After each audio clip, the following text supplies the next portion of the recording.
La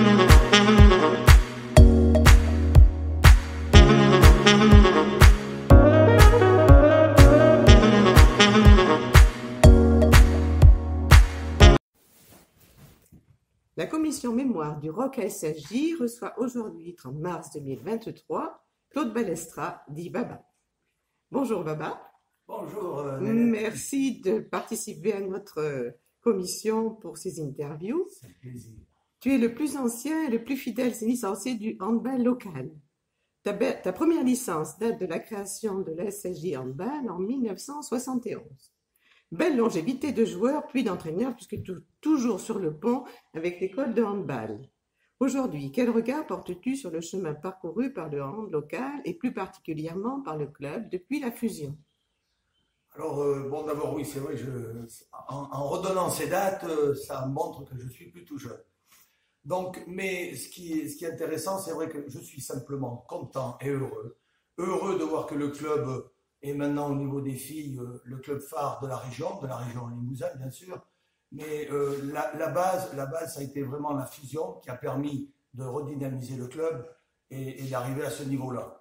C'est vrai que même, alors, ce qui est sympa aussi, c'est qu'on a donné, c'est pas grand-chose, mais on a donné un club, un nom aux filles, les Panthères de Feu. Et 2-3 fois déjà, quand j'amène moi les enfants avec les petits maillots donc, du club dans les tournois, chaque fois on dit, hey, c'est les Panthères de Feu. Donc déjà, voilà, on s'impose. Voilà. Donc c'est vrai que la fusion était intéressante. Bon, on pourrait se rappeler que les deux clubs étaient très, enfin, pas épuisés, mais je veux dire, chaque club, avec tout ce qu'on demandait au niveau administratif, était relativement pas en état d'arrêter, mais presque. Ce qui fait que la fusion, qui n'a pas été forcément compris par tout le monde au départ, parce que quand on a voté, on avait que 60% à peu près de pour, donc ça veut dire qu'il y avait 40 de contre quand même. Mais je crois que maintenant, c'est bien rentré dans les mœurs. Et vraiment, j'aurais simplement un petit regret, c'est que les garçons, ben, j'espère qu'ils retrouveront le niveau régional pour que, bon, on est quand même un sport de masse au niveau de... C'est cet esprit qui a toujours animé le club, donc être un sport de masse, même si les filles, il faut l'élite, et j'espère qu'on continuera. Alors, pour monter plus haut, c'est sûr que les contraintes administratives, sportives sont importantes, mais je le souhaite peut-être dans une autre structure. Voilà. Et bon courage encore aux Panthères de Feu. Alors, depuis 2004, bientôt 20 ans, tu es engagé dans l'encadrement de l'école de hand labellisée Or par la Fédération française de handball. Alors, pour toi, quelle est l'importance de cette école pour le club et qu'est-ce qui te motive et te donne envie de continuer? Oui, alors c'est vrai que oui, chaque année je dis oh je vais arrêter et puis je continue parce que j'y trouve du plaisir.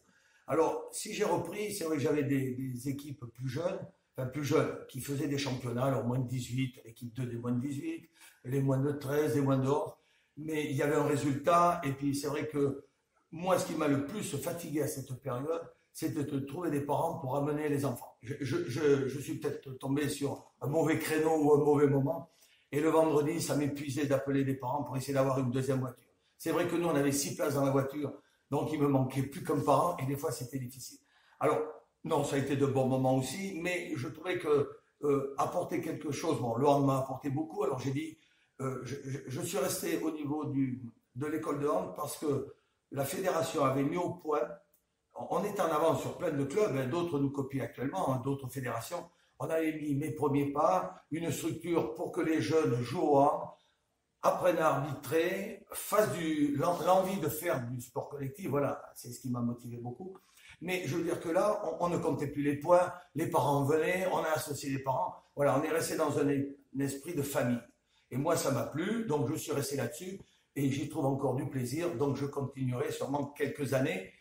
En espérant mais je vois arriver de têtes grises qui reviennent me voir, donc je suis encore très sympa. Et c'est une famille, je ne suis pas tout seul, j'ai laissé l'animation, moi je suis présent, j'accompagne, j'espère que les petits-enfants vont venir un peu, et peut-être que mes filles, peut-être mon fils, voilà, reprendra dans quelques années. Très bien. Alors, une petite question bonus. Bon, là je pense que tu as tous les éléments pour répondre. Est-ce que tu peux nous donner ton secret pour rester autant en forme? Aurais-tu une potion magique?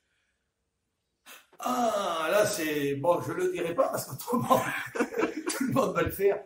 Mais je trouve comme petit moment convivial après un effort, entre, bon, je vois, par exemple, ouais, on va boire une petite bière, ou après un effort, se retrouver entre copains, amis, voilà. C'est des moments de partage qu'il faut avoir en plus de l'activité. Voilà. Merci Je dirais beaucoup. je dirais pas le nom de la bière, Ah, ni la marque. J'ai pas de sponsor. Et si je peux rajouter une petite chose, je crois qu'il faut garder cet esprit de bénévolat. Voilà. merci beaucoup, Baba. À bientôt. Ciao, Sur les ciao. terrains.